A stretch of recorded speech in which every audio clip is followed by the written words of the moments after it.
60-second adventures in economics. Number 1, the invisible hand. An economy is a tricky thing to control, and governments are always trying to figure out how to do it. Back in 1776, economist Adam Smith shocked everyone by saying that what governments should actually do is just leave people alone to buy and sell freely among themselves. He suggested that if they just leave self-interested traders to compete with one another, markets are guided to positive outcomes as if by an invisible hand. If someone charges less than you, customers will buy from them instead, so you have to lower the price or offer something better. Whenever enough people demand something, they will be supplied by the market, like spoilt children, only in this case everyone's happy. Later free marketeers, like Austrian economist Friedrich Hayek, argued that this hands-off approach actually works better than any kind of central plan. But the problem is economies can take a long time to reach their equilibrium and may even stall along the way. And in the meantime, people can get a little frustrated, which is why governments usually end up taking things into their own more visible hands instead. Number 2, the paradox of thrift.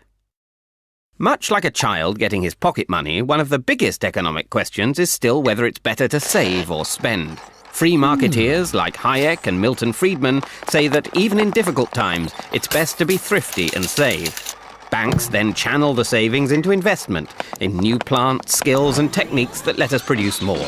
And even if this new technology destroys jobs, wages will drop and businesses hire more people.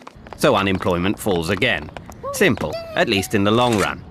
But then a live fast, die young kind of chap called John Maynard Keynes cheerfully pointed out that, in the long run, we're all dead.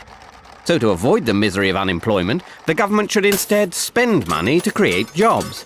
Whereas if the government tightens its belt when people and businesses are doing the same, less is spent, so unemployment gets even worse. That is the paradox of thrift. So instead they should spend now and tax later when everyone's happy to pay. Though making people happy to pay tax was something even Keynes didn't solve. Number 3, the Phillips curve. Bill Phillips was a crocodile hunter and economist from New Zealand who spotted that when employment levels are high, wages rise faster. People have more money to spend, so prices go up and so does inflation. And likewise, when unemployment is high, the lack of money to spend means that inflation goes down. This became known as the Phillips curve. Governments even set policy by the curve, tolerating the inflation when they spent extra money creating jobs. But they forgot that the workers could also see the effects of the curve. So when unemployment went down, they expected inflation and demanded higher wages, causing unemployment to go back up, while inflation remained high, which is what happened in the 1970s, when both inflation and unemployment rose. Then in the 90s, unemployment dropped while inflation stayed low, which all rather took the bend out of Phillips's curve. But at least part of Phillips's troublesome trade-off lives on.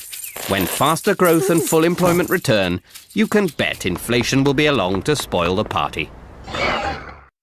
Number 4, the principle of comparative advantage.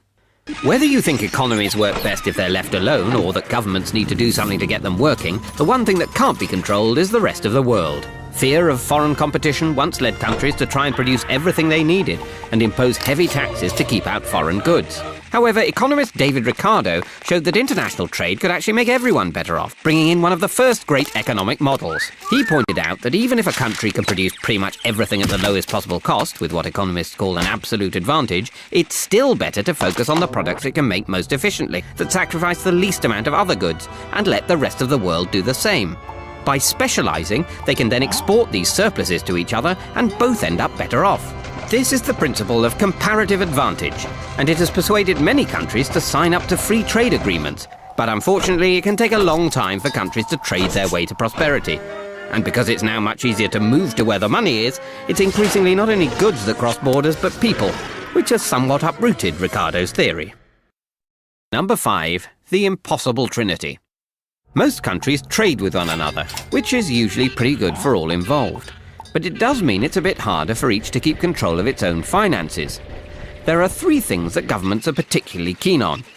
They like to keep the exchange rate stable so that import and export prices don't suddenly jump around. They also like to control interest rates so they can keep borrowers happy without upsetting savers.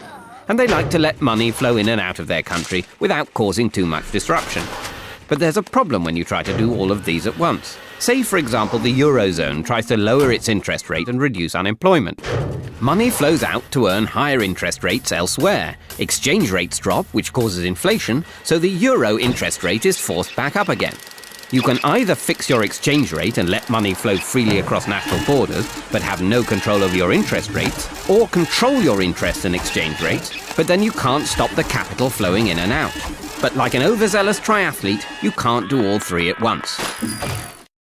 Number 6. Rational choice theory. Of all the things to factor in when running an economy, the most troublesome is people. Now, by and large, humans are a rational lot. When the price of something rises, people will supply more of it and buy less of it. If they expect inflation to go up, people will usually ask for higher wages, though they might not get them. And if they can see interest or exchange rates falling in one country, people with lots of money there will try to move it out faster than you can say double dip. And governments often decide their economic policies assuming such rational actions, which would be great if it weren't for the fact that those pesky humans don't always do what's best for them. Sometimes they mistakenly think they know all the facts, or maybe the facts are just too complicated. And sometimes people just decide to follow the crowd, relying on others to know what they're doing. When too many cheap mortgages were being sold in 2007, a lot of people didn't know what was going on, and a lot of others just followed the crowd. Some lenders may have rationally believed that when the crunch came, the scale of the problem would force governments to rescue them, which was true for the banks, if not for all their customers.